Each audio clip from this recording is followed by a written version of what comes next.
Muy buenas noches, bienvenidas a un programa más de Rompiendo mi Silencio. El día de hoy, chicas, tenemos un tema fuertísimo: la violencia filioparental, una realidad que ha estado oculta en nuestra sociedad por décadas. Encaja perfecto en la violencia intrafamiliar, pero de la cual tenemos poquísima información. Claro, Eli, y cuando hablamos de violencia, de maltrato, de agresión, no nos referimos simplemente a algo específico que pasa en una situación, ¿no? Sino nos referimos a esos maltratos que son constantes y muchas veces hechos de manera intencional. Y actualmente no hay un tipo específico, un tipo penal específico para esta problemática. Como dijiste, Eli, sí se trata como maltrato habitual o maltrato dentro del ámbito familiar, entre otros. Así es, y es por eso que el día de hoy trajimos aquí a Rompiendo mi Silencio una psicóloga especial en este tema. Toda la información que necesitamos, ella va a estar proporcionándola, y por supuesto, el día de hoy no tenemos solamente una, sino dos invitadas. La parte de los hijos y la parte de las madres. Claro. Las dos voces. Así que quédense con nosotros, vamos a ver este pequeño informe y ya regresamos. La violencia filioparental es un problema alarmante en México que afecta principalmente a las madres mexicanas. Según estadísticas recientes, el 70% de las mujeres que sufren violencia filioparental son madres. Además, el 82% de las madres que sufren este tipo de violencia son víctimas de sus hijos varones.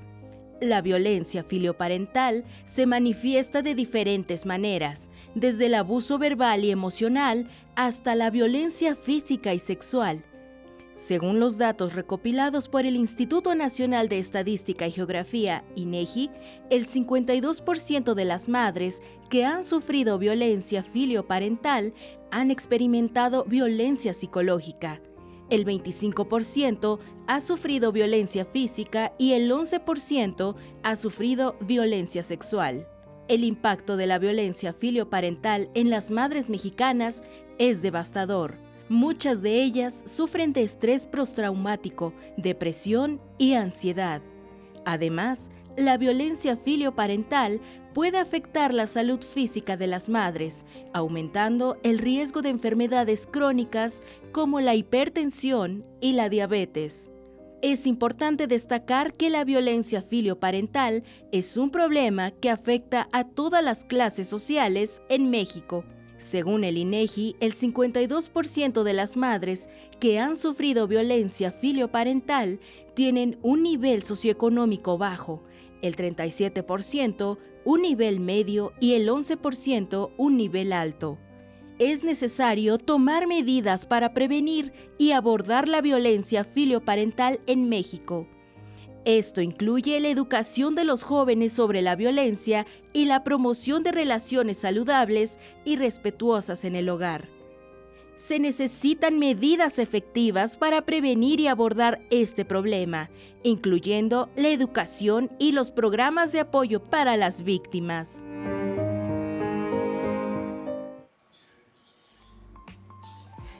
La violencia filioparental ¿tiene justificativa? ¿De dónde viene? ¿Por qué surge? ¿Qué lleva a un hijo a agredir verbalmente, psicológicamente, todos los ámbitos de violencia a su progenitora, a aquella mujer que le amamantó, a aquella mujer que le cuidó de bebé? ¿Por qué llega un hijo al punto de agredir a esa mujer que dio prácticamente su vida por él? ¿Qué lo lleva a actuar de esa manera? Para hablar de este tema y apoyarnos a saber entender esta problemática, tenemos con nosotros a la licenciada, muchísimo gusto, licenciada Vanessa García. Muchísimas gracias por acompañarnos. Al contrario, muchas gracias por la invitación. Claro que sí. Y el día de hoy estaremos empezando con el testimonio de Erika Jardines. Ella, como ella lo cataloga, en su momento fue la agresora.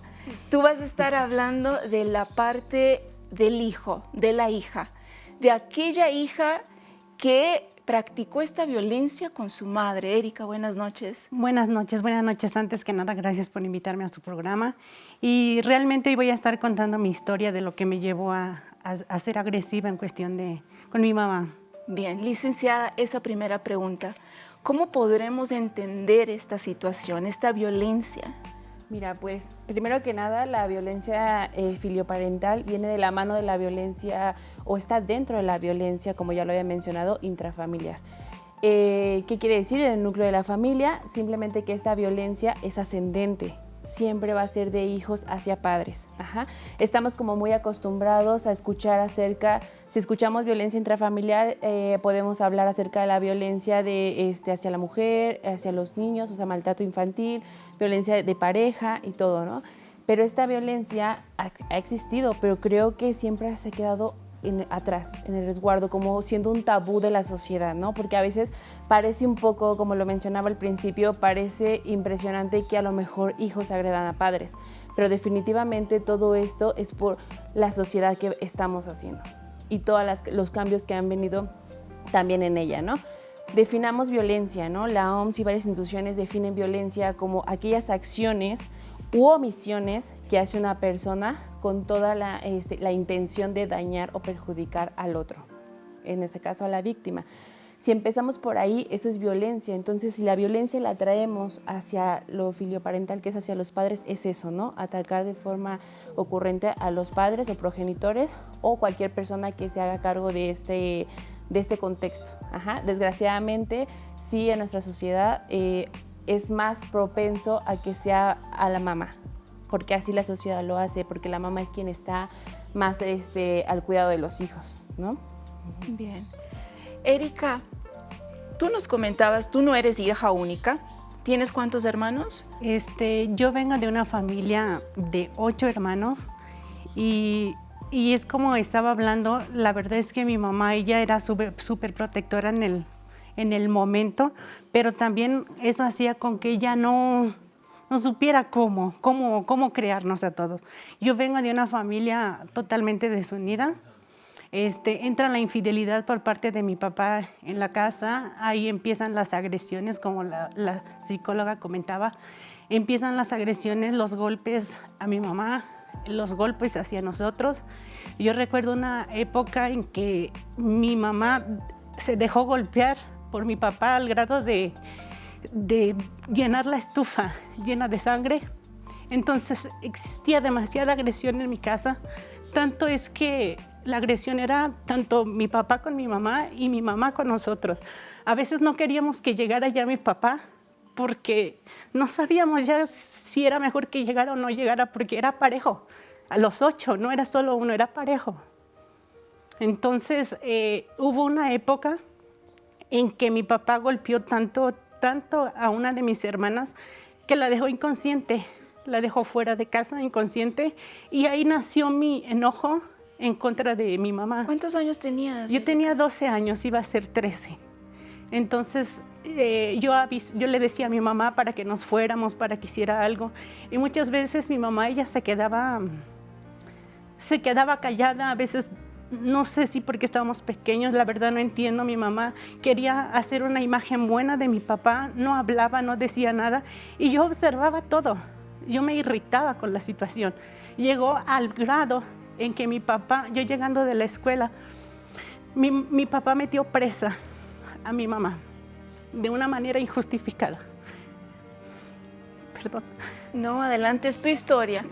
Es tu historia, y como tú, hay cientos de mujeres allá afuera que también están pasando o han pasado por esa situación. Sí, para mí fue una escena muy fuerte, porque al ver a mi mamá cómo se la llevaban los judiciales, yo me indignaba más.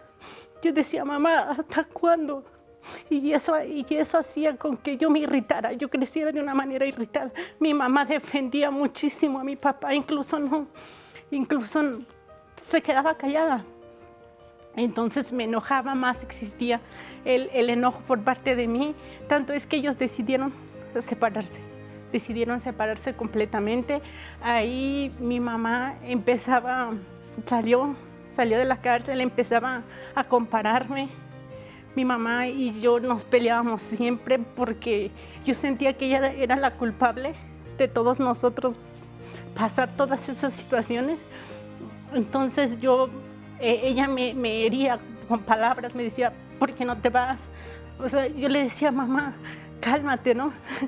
Ya hay que hacer una cosa, y me comparaba con mi papá. Para mí la figura paterna era pues lo peor, y ella me decía, si tú tanto quieres, entonces vete, Pero, ¿no? Erika, sí quien, ustedes no me dejarán mentir aquí, sí quien llevaba la violencia a casa era el padre. O sea, todo empezó por el padre. La mamá quería que los hijos no se dieran cuenta de lo que estaba pasando. La mamá es tipo, yo me guardo todo, ¿no? Yo cargo con todo. Soy el escudo, ¿no? Exacto, yo soy el escudo de ustedes. Licenciada, aquí usted nos va a tener que ayudar porque no entiendo por qué el rencor o el odio incluso hacia la mamá y no dirigir esto al causante de esta situación. Sí, definitivamente es difícil porque definitivamente ella quizás no tenía ni un grado de asertividad, por ejemplo.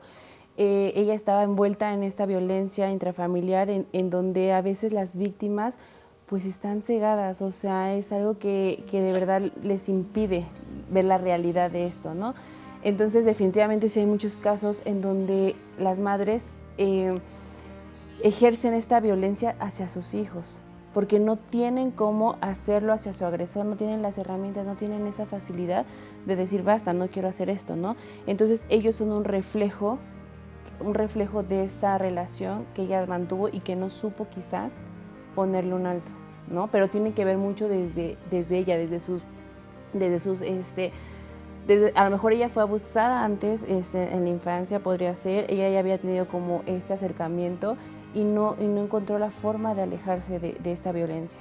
¿Se puede decir que esos patrones se van repitiendo? Digamos que una persona que crece en un hogar violento también lo va a ejercer. Sí, definitivamente existe una triada a veces en decir víctima, victimario. Ajá, entonces porque muchas de las veces, no quiero generalizar, pero muchas de las veces los agresores o los victimarios fueron víctimas en algún momento, en cualquier tipo de violencia. Entonces definitivamente esto hace que se convierta en eso en un futuro. Bien. Porque no conocieron otra forma de convivir. Sí, claro, definitivamente una de las cuestiones es eso, que es la única manera que tienen de acercarse al otro, de comunicarse con el otro, siendo violentos. Y violentar para hacerte, eso les hace sentir quizás seguros a ellos mismos. Les hasta da respetados. Exacto, por supuesto, les da como este respeto y esta importancia y esta imagen de ser autoridad. alguien de autoridad, exactamente. Sí. Que prácticamente fue lo que sucedió con Erika, ¿no? Tú recibiste violencia y era lo que tenías para dar, para brindar también. Sí, de hecho yo crecí, ya no aceptaba la corrección de mi mamá, yo empecé a ser agresiva. Yo era demasiado contestona porque yo no veía aparentemente autoridad en ella, ¿no? Ella se quedaba callada siempre o defendía a mi papá de algo que sí estaba sucediendo y yo siempre la culpaba. De hecho, yo sentía que la empezaba a odiar por toda la situación en que estábamos viviendo. Yo sentía que ya no soportaba la voz de ella porque decía, es que venos. Llegó el grado en que yo tuve que salirme, incluso mis hermanos y yo tuvimos que sobrevivir de una manera... La verdad es que no recuerdo ni siquiera dónde se fue mi familia. Hay una etapa de mi vida que no sé. Como que se borró. Sí, cada quien luchó de una manera diferente. Yo tuve que salirme. Yo dije, yo no quiero esta vida, no quiero estar así. Y si tú no haces nada, pues yo voy a hacer algo. En violencia existe un ciclo, un modelo cíclico. Esto quiere decir que hay 3 fases, ¿no? La fase de acumulación, de tensión, la fase de explosión y la fase de arrepentimiento. Casi la mayoría de los tipos de violencia que existen en el entorno intrafamiliar hace esto. La primera fase, que es la de tensión, entonces este cúmulo de cosas que vas viviendo, todas estas cosas que vas viviendo con tu familia, que justo como su nombre lo dice, ¿no? Vas acumulando, se van tensionando y llega el punto en donde se convierte en la siguiente fase, que es la de explosión, y por supuesto es donde se desborda la agresividad, donde se desborda esta violencia desequiparada, y porque no hay nada que la detenga. ¿Por qué? Porque no hay una figura amorosa, no hay una figura que ponga límites, no hay nada. Entonces en esta fase se hace la explosión, como su nombre lo dice, y entonces llegamos a la otra fase, que es la fase de arrepentimiento, pues, gracias, de arrepentimiento, en donde a veces es un arrepentimiento falso, porque es momentáneo, realmente no está trabajado y no está asimilado. Este arrepentimiento llega como de manera de que, ok, ya golpeé, ya humillé, ya pegué, me arrepiento, entonces te ofrezco una disculpa, pero falsa, porque real no la siento, no la trabajé, y se vuelve el ciclo. Entonces, eso es un sinfín. Prácticamente es como un sé que estoy mal, Claro. pero como no sé actuar de otra forma, reincido, ¿no? En Vuelvo efecto. a caer en lo mismo. Sí. Y eso fue mi caso realmente, porque yo llegué a un momento en que me irrité tanto, mi mamá quiso llamarme la atención, ya estaba un poquito más grande, y yo le dije, bueno, tú no tienes por qué venir a decirme nada, yo vi por mí, ¿no? Fue tu fase de explosión. Sí, fue mi fase de explosión, y realmente fue una explosión porque ella quiso llamarme la atención, incluso me levantó la mano, y yo no me dejé, ¿me entiendes? Ella me empezó a golpear de una manera muy fuerte en la cara, me empezó a agredir y yo no aguanté. Yo la agredí también. Mi mamá le empecé a agredir el rostro, le empecé a agredir los brazos y ella fue en coma. Ella fue coma diabético.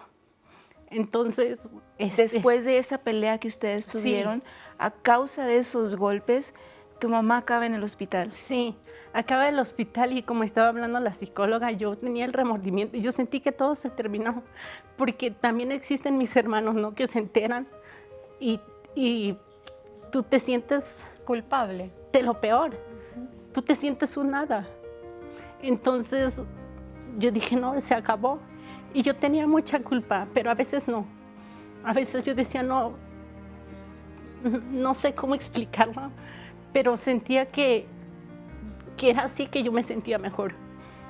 O sea, yo sentía que la odiaba, a veces sentía que ni sentía amor por ella, aunque sí sentía, o siento, ¿no? Ahora ni se diga, pero sentía eso. Justificabas tu enojo, Sí, justificabas los golpes que le hiciste a tu mamá, justificabas todo eso con ella me agredió a mí primero. O sea, Yo la me estaba defendiendo. aparentemente sí. Quizás esto tiene que ver mucho con el cargo que tenemos como hijos, ¿no? Siempre está muy establecido, por supuesto, este vínculo amoroso, ¿no? En donde cómo es posible que odie a mi padre o a mi madre y cómo es posible que ellos no me quieran. Entonces aquí cuando empieza como todo esta problemática social, porque a veces hay un libro muy bueno que se llama Tu hijo, tu espejo, y que definitivamente es así, ¿no?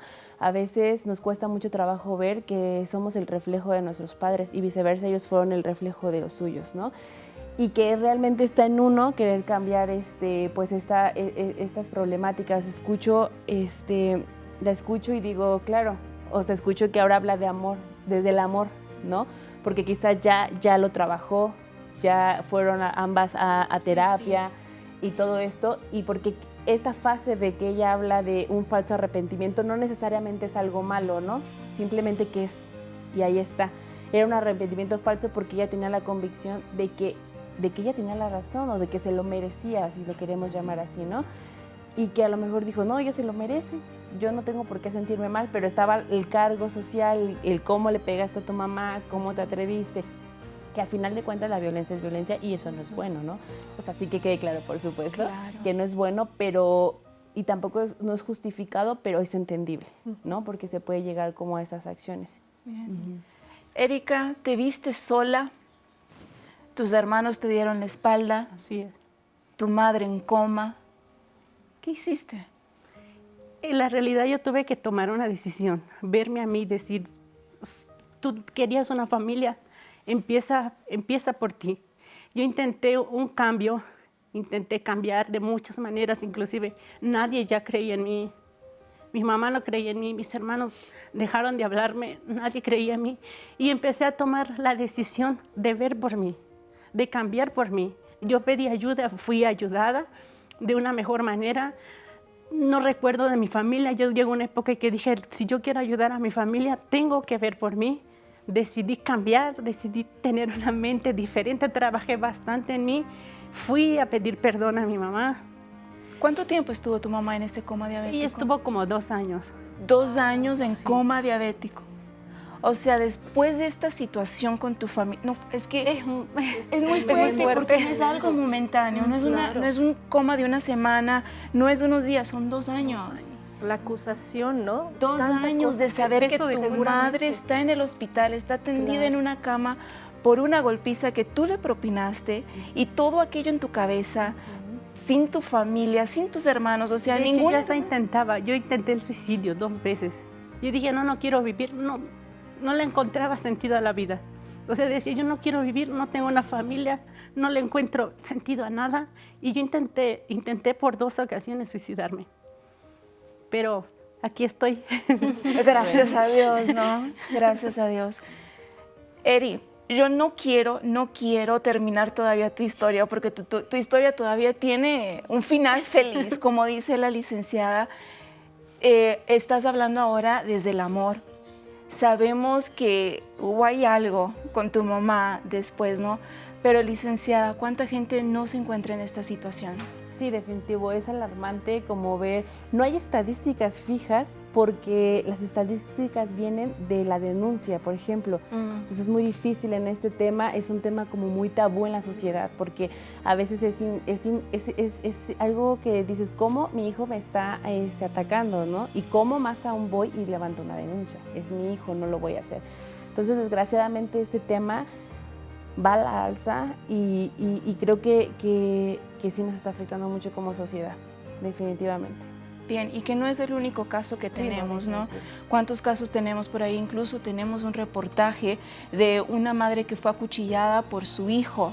O sea, esta madre sufrió una agresión muy fuerte a manos de su hijo. Nosotros vamos a ir a esa pequeña pausa y nosotros regresamos con el desenlace de la historia de Erika. Y si usted está en casa, si usted es esa madre que está sufriendo con un hijo, usted puede llamarnos. Recuerde que tenemos a las voluntarias del Godlywood Autoayuda allí dispuestas para responderles en el 5586645200 o incluso también por WhatsApp. Usted puede enviarnos su pregunta, su historia. Aquí la vamos a estar leyendo en vivo. Y si tiene alguna pregunta para la licenciada, también puede contar con ella para responder su pregunta. Así que haga uso también de las redes sociales, haga uso del WhatsApp.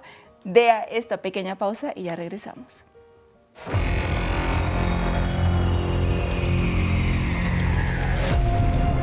El caso de Katia Rodríguez Bejarano acaparó los titulares nacionales después de que fuera apuñalada en varias ocasiones por su hijo de 18 años de edad.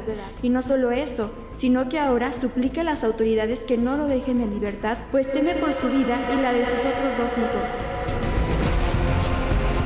Fue el pasado 15 de febrero en Zapopan, Jalisco, cuando el joven apuñaló a su madre con un cuchillo en diversas partes del cuerpo, causándole así heridas que pusieron en riesgo su vida.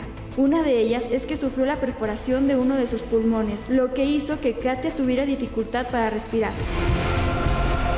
Según relata la propia mujer, de oficio abogada y activista, los vecinos de la calle Naciones Unidas en la colonia Virreyes Residencial, en donde ocurrieron los hechos, intentaron ayudarla, pero eran amenazados por su propio hijo, que en todo momento sostenía el cuchillo.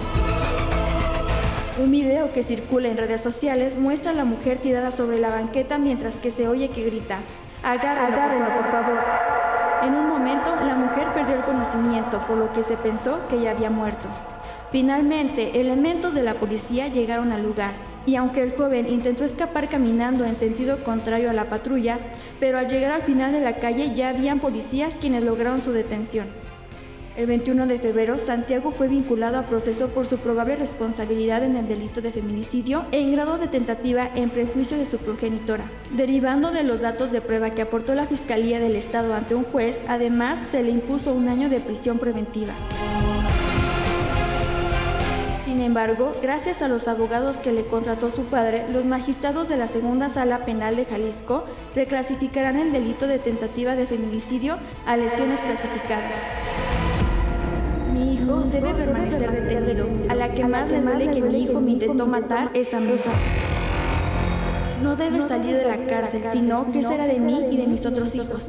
Y corre peligro cualquier persona que esté cerca de mi hijo. Me duele mucho escribirlo. Estoy luchando contra sentimientos horribles de dolor, vergüenza, tristeza, pero sé que lo correcto es que pague sus actos ilícitos. Escribió Katia en una publicación de Twitter. Katia acusa a su expareja Santiago N. de someter a su hijo en adicciones después de que se lo quitó en el año 2019. Lo rescató a los 2 años y medio para llevarlo a rehabilitación, pero su padre ya había generado un odio en Santiago hacia su madre. El progenitor biológico de mi hijo Santiago N. es César, el cual es deudor alimentario desde hace 13 años. Me despojó de la casa, también de eso tiene denuncia. Golpeador de mujeres. Yo viví violencia extrema física, económica, psicológica, emocional, y la más grave fue la vicaria, detalla la activista. Pese a los llamados de la mujer, las autoridades del estado de Jalisco, la juez Laila Adriana Cholula Villa, dejó en libertad a su hijo Santiago.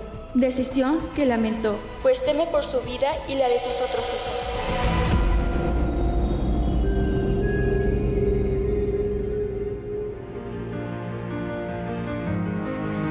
Y pues bien, vimos cómo Erika nos contó que ella ya estaba en búsqueda de un cambio, deseando que las cosas fueran diferentes, terminando con todo ese dolor. Entonces, Erika, cuéntanos cómo das paso a esta nueva etapa y cómo ha sido esa transformación. Bueno, esa transformación fue total, fue desde adentro para afuera, porque yo así lo decidí.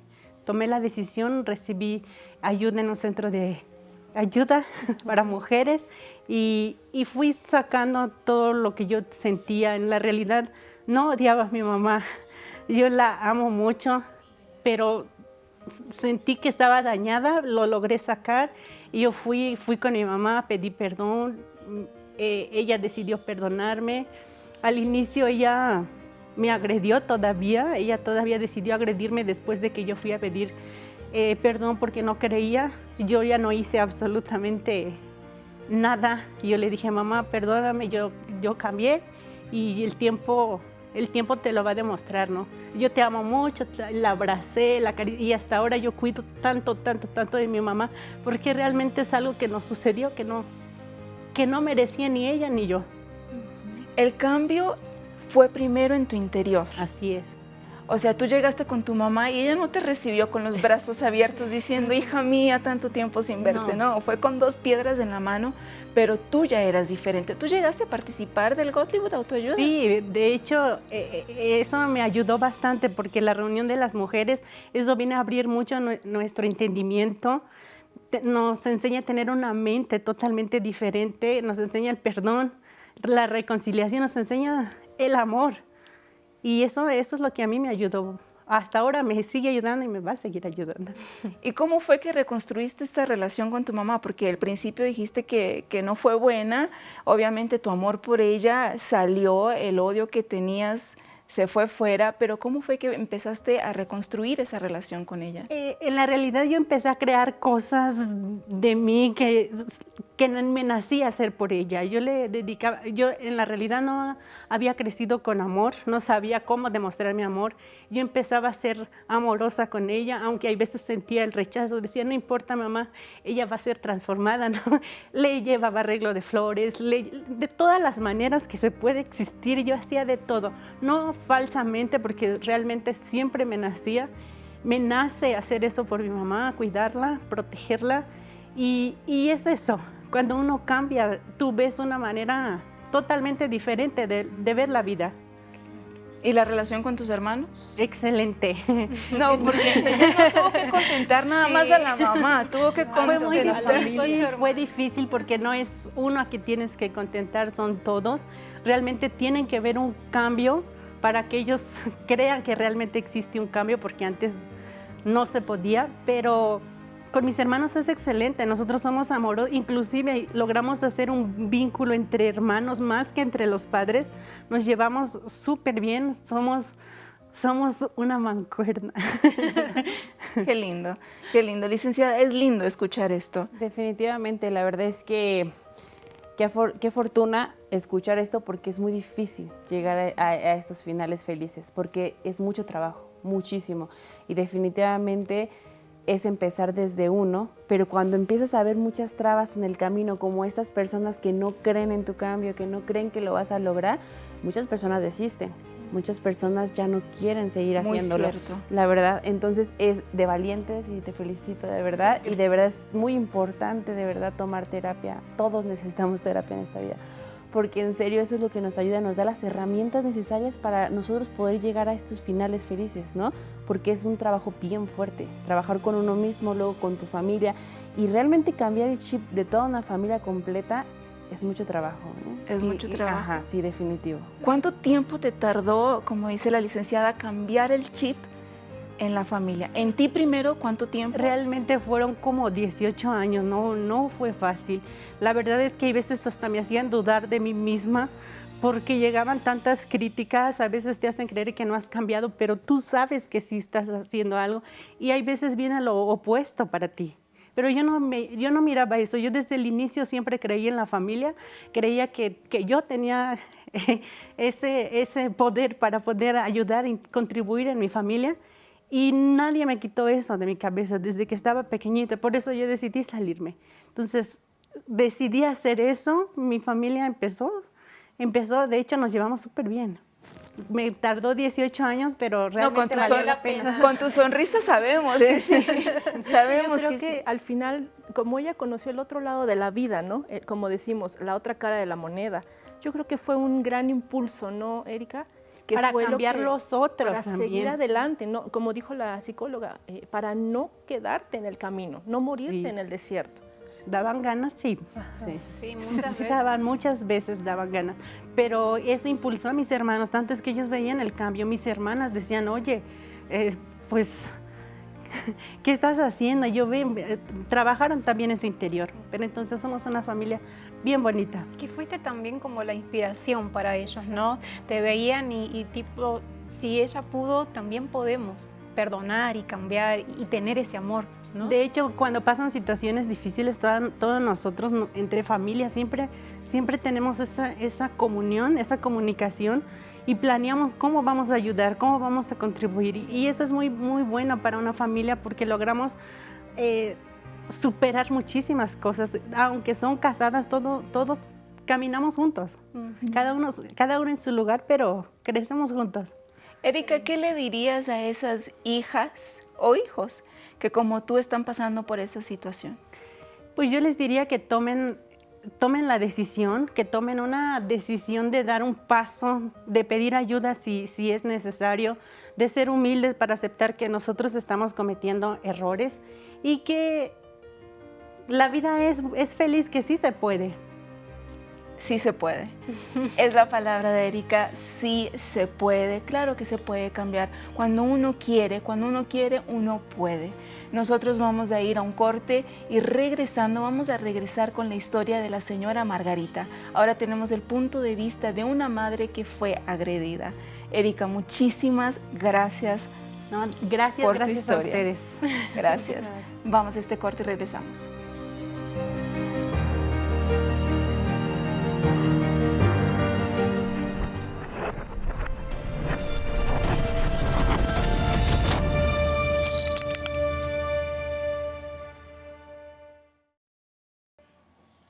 Y acabamos de escuchar la historia de Erika y tenemos aquí ahora en los estudios a la señora Margarita. Buenas noches, ¿cómo está? Tenemos ahora el caso contrario, ¿no? Vimos la violencia del hijo hacia un padre y ahora la violencia como madre. Señora Margarita, cuéntenos qué es lo que usted pasó, cuál ha sido su situación. Mi situación inició desde que mi hijo iba a la secundaria. Él iba a la escuela, apenas iba en primero de secundaria, cuando él empezó a conocer compañeritos malos, era muy desobediente, había veces que no entraba a la escuela, no hacía las tareas, yo ya tenía que irlo a cuidar. O sea, no nada más era de que desobedecía, sino que ya la orientadora hablaba conmigo, que ya no podía, me mandaba a traer, le daba una oportunidad, le daba otra. Pero ya después ya no solo era eso, ahora yo ya lo tenía que ir a cuidar. ya tenía que sentarme a un lado de él para cuidarle. ¿En la escuela? ¿En la escuela, clases? En la secundaria, sí. ¡Wow! Y él ya tenía, o sea, ya tenía antecedentes, digámoslo así, ya de que ya era muy travieso o alguna conducta. Sí, ya mucho antes, desde la primaria también fue así. Pero en la primaria pues no me mandaron a traer para cuidarle, sino que ahí ya se comportaba, lo castigaba, lo regañaba, porque pues no era bueno que se comportara de esa forma, se peleaba. ¿Había situaciones en casa que llevaban al niño a ser así agresivo? No sé, peleas, pleitos, agresiones hacia él. Fue la separación de su papá y de mí. Fue como el detonante, ¿no? El detonante de que su papá le dijo, bueno, si te pegan, tú pega. Y eso fue lo que él aprendió de él. Ya después hubo separación, peleas, discusiones, nos separamos, pero él quedó con eso en la mente. Y él lo que hacía, que lo agredían los niños, le decían algo y pegaba. Me mandaban a traer y todo eso. Y había veces que yo hasta los quería ahorcar chiquito, pero se peleaba y me mandaban a traer en 6º año, pero yo no lo iba a cuidar, sino que me mandaban a traer, lo suspendían por días y todo pasó así. Ya después en la secundaria, sí, ahí sí tenía que irlo a cuidar. Pero ya era muy complicado, porque yo tenía también mi hija, que tenía que llevarla a la escuela, al kinder, y o hacía una cosa o hacía otra. No, y es que imagínese usted tener que sentarse, ¿cuánto tiempo van los chicos a la escuela? 8 horas, sentarse ahí 8 horas para que su hijo pudiera recibir una educación. Licenciada, como la señora Margarita está comentando, desde un inicio, desde su infancia, su padre a él le daba ciertas instrucciones y nosotros estábamos haciendo nuestra propia investigación, ¿no? Aquí con las maquillistas, con las productoras que son madres, y una de ellas nos comentaba que de chiquita su niña iba por la vida diciéndole a todo el mundo, eres una loca, eres una loca. A todo el mundo, y ella le decía, niña, no digas eso es una falta de respeto, ¿por qué le dices eso a la gente? Y la niña, por sí o por no, a todo el mundo le llamaba loco, hasta que cierto día el esposo de ella le dijo, pero ¿cómo quieres que la niña no diga eso si tú se lo dices a la niña? Y fue cuando esa madre cayó en cuenta y dijo, wow, es cierto, porque cuando ella se porta mal, yo le digo, estás loca, ¿por qué haces eso? Muchas de las veces no nos damos cuenta de las introyecciones que hacemos como padres o cuidadores hacia nuestros hijos. Lo que hablábamos de las introyecciones son bien importantes porque a veces inconscientemente lo hacemos y no nos damos cuenta. O sea, de verdad a veces algunas acciones tú te das cuenta en el juego simbólico de tus hijos. El juego simbólico es aquel que ellos hacen sin tener como un contexto, ellos lo hacen y entonces te das cuenta que tu hijo le grita, está jugando a la maestra y grita, o está jugando a ser mamá y grita. Entonces aquí es donde uno debe de ver estas pequeñas pautas y decir, ok, algo está pasando, ¿no? Yo digo, todo tiene que ir en conjunto. La sociedad, la familia, la escuela, todo se tiene que trabajar en conjunto porque lo que escucho de Margarita, perdón, es esto, ¿no? Que la escuela fue como de venga por su hijo, ¿no? Definitivamente la educación, este tipo de valores sí empiezan desde casa, pero los refuerzas en la escuela. Entonces no comprendo qué institución quizás la haya hecho ir tantas horas y estar ahí cuando a lo mejor otra cosa hubiera sido si hubieran tomado cartas en el asunto y ver qué estaba pasando realmente. Si el niño tenía algún trastorno de alguna cosa, algún trastorno límite de la personalidad, algún trastorno histriónico, algún trastorno de ansiedad o algo que esté afectando meramente pues estas conductas, ¿no? Y saber por qué. Porque sí, claro, por supuesto quizás su papá mencionaba como esto de ejercer violencia, ¿no? De no dejarse o de defenderse. Pero creo que va un poco más allá hubieran quizás indagado un poco más en eso, ¿no? Y como sociedad y como instituciones, ¿qué podemos hacer para apoyar a los niños? Sí, definitivo, yo creo que sí necesitamos echarnos un clavado bien entre todos y hacer un conjunto para saber qué límites poner, ¿no? ¿Qué barreras poner? Creo que estamos ahorita en un tiempo en donde estamos confundidos porque no queremos caer en el antepasado de ser generadores de violencia, ¿no? De esta autoridad que creo que muchos o generaciones atrás pasaron con padres muy rígidos, con padres muy severos, que todo era con golpes, que él va a aprender con golpes, ¿no? Quizás ese era un estilo de crianza, ¿no? Y ahora con lo nuevo que ha salido y que es muy importante, por ejemplo, esto de la crianza respetuosa, es muy bueno. pero hay que tener cuidado porque no nada más es así como así. No es tan fácil decir, ay, vamos a ejercer una crianza respetuosa que va desde el respeto, pero aguas, porque tiene que haber límites.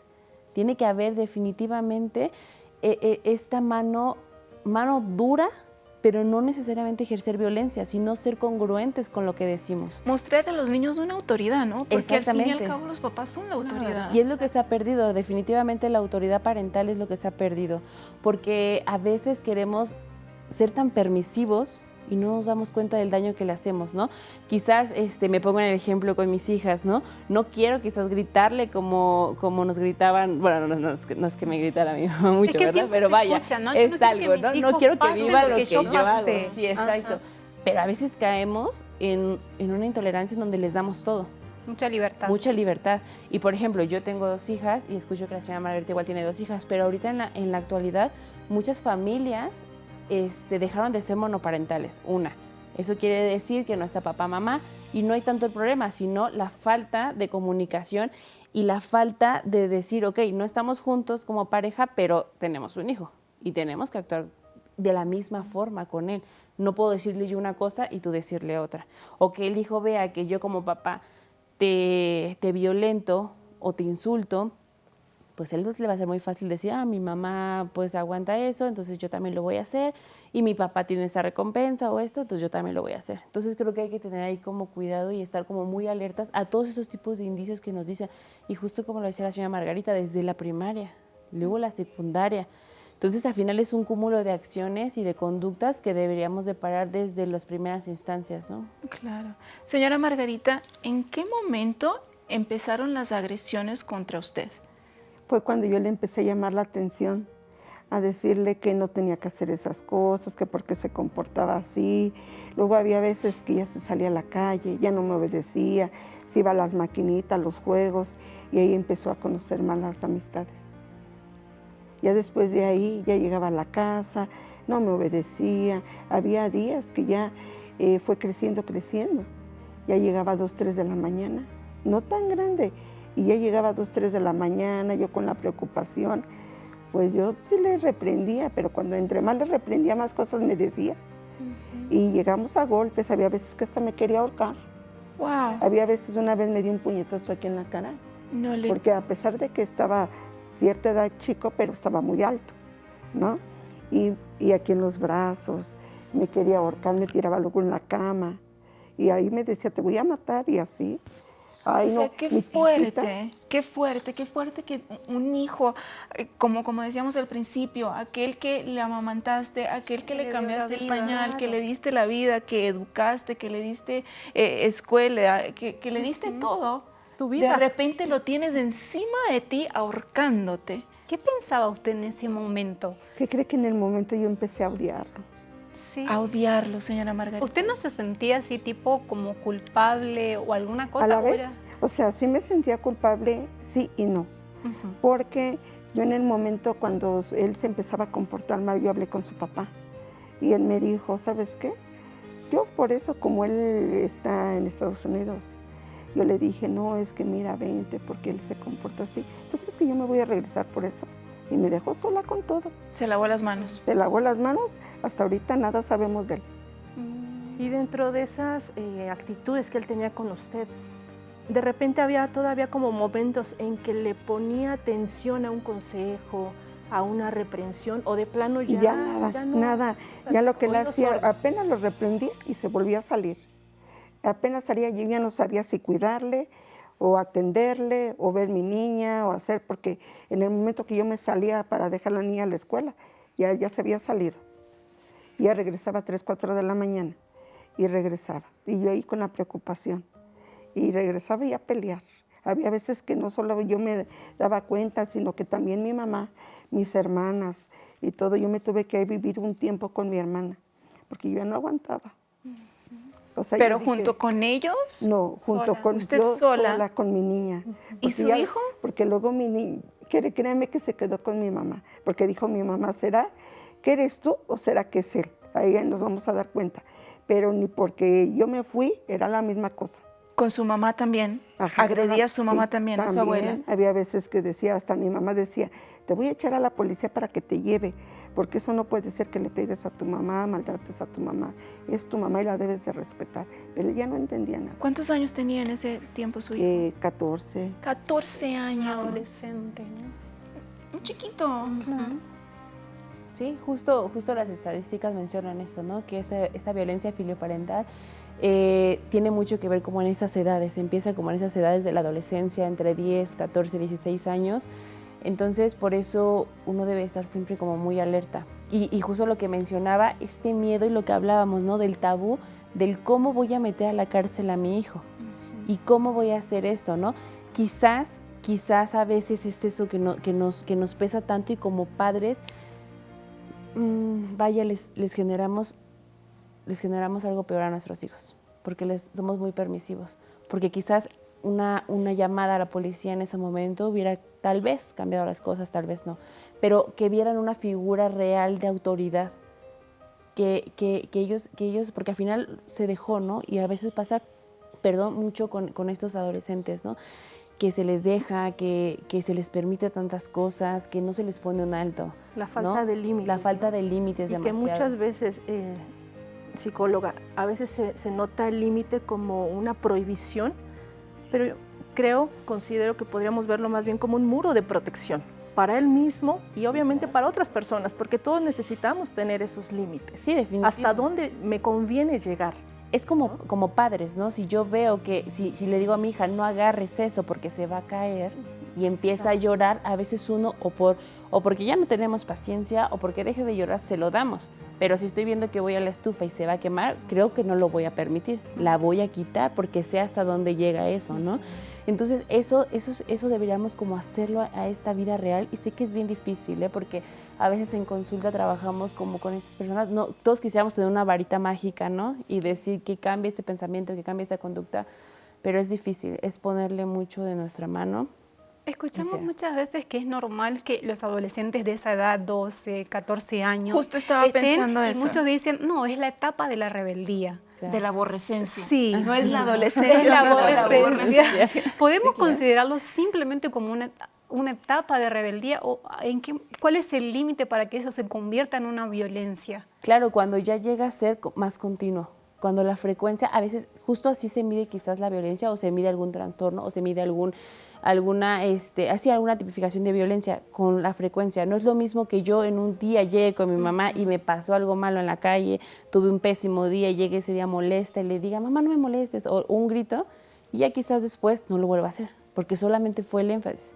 Que por supuesto tenemos que trabajar el control de la ira, ¿no? Cosas que a veces no tenemos aquí, pero no es lo mismo a cuando ya llega a ser muy reiterado, cuando ya diario es no te hago caso, o sea, estas conductas... Y que van en aumento, ¿no? Claro, y que van en aumento, claro, por supuesto, y que estas conductas van muy repetitivas y como lo hablábamos en principio, o sea, puede ser violencia física, puede empezar, pero antes de la violencia física viene la violencia psicológica, verbal y no verbal, o sea, antes de que no va a llegar primero que nada el hijo y a golpearte, no, va a venir desde abajo a humillarte, a hablarte mal, a no entenderte, a no escucharte, a no obedecer, quizás hasta meterse con objetos personales.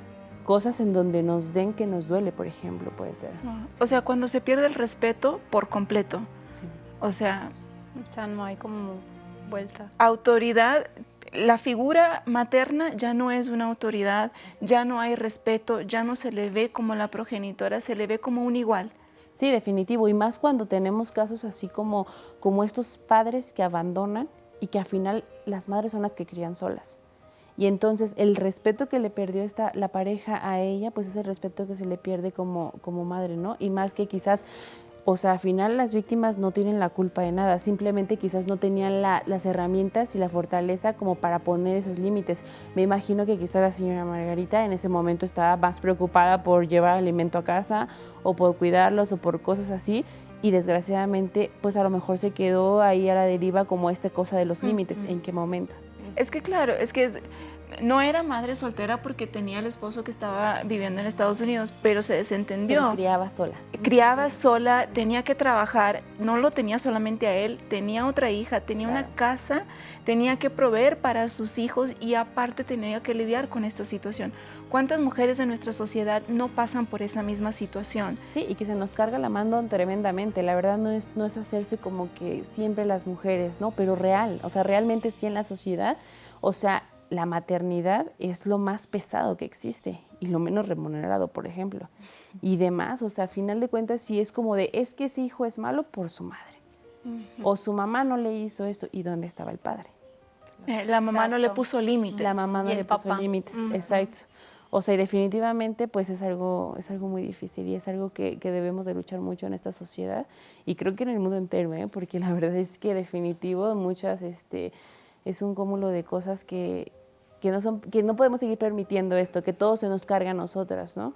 Por supuesto hay padres muy, muy lindos. Claro que sí. Nosotros tenemos un reportaje de cómo los padres pueden identificar si están pasando por estas agresiones con sus hijos, si ya le están pasando, qué procede, qué poder hacer. Vamos a este reportaje y ya regresamos. Si tu hijo te está violentando, es importante tomar medidas para protegerte a ti misma y a los demás miembros de tu familia. Aquí, en Rompiendo mi Silencio, te presentamos algunos pasos que puedes seguir si tu hijo te está violentando. 1. Busca ayuda. Lo primero que debes hacer es buscar ayuda profesional. Puedes contactar a un psicólogo, terapeuta o trabajador social especializado en violencia filoparental. Ellos te brindarán el apoyo emocional y la guía necesaria para enfrentar la situación. 2.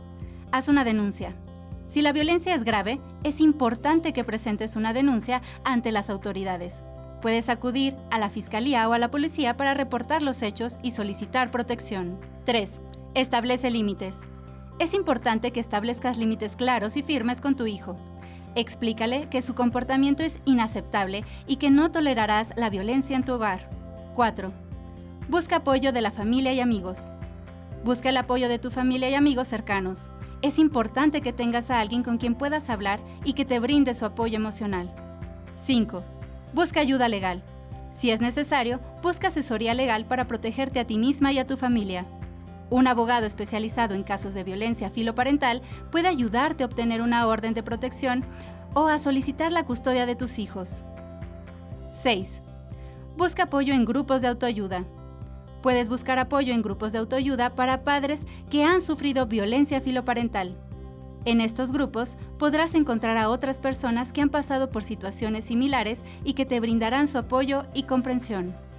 Recuerda que la violencia filoparental es un problema grave que no debe ser ignorado. Busca ayuda, rompe el silencio y no tengas miedo de denunciar la situación ante las autoridades. Y volvemos aquí a los estudios. Señora Margarita, me gustaría saber cómo es que usted pudo vencer esa situación que estaba teniendo con su hijo. Yo asistí a la autoayuda Gollywood y ahí fue donde yo, a pesar de que yo lo odiaba, yo ahí cambié mucho. Mi corazón, mi pensamiento, mi forma de ser. Y él también fue cambiando también. A pesar de que yo lo odiaba, entró el cariño, yo lo empecé a abrazar, lo empecé a atender mejor y todo. Y él fue cambiando, y pues le hice ver las cosas y cambió. ¿Fue fácil dar ese primer paso? Al inicio no, para mí no, porque pues ya me había agredido mucho, ya me había ahorcado, me había pegado y de todo me hizo. Y pues mi niña también entró eso porque ella se espantaba mucho y todo eso. Pero sí fue difícil, pero sí logramos que yo cambiara y ya después él fue cambiando. Igual mi niña, todo. Ella creció, mi niña ya tiene 14 años. Ella en ese entonces tenía 3 añitos, me acuerdo. Chiquita. ¿Qué fue lo que cambió en usted? Porque usted dice, yo fui cambiando, pero ¿qué fue lo que fue El odio cambiando? que yo ya tenía dentro de mí. Tal vez hasta una depresión ya tenía.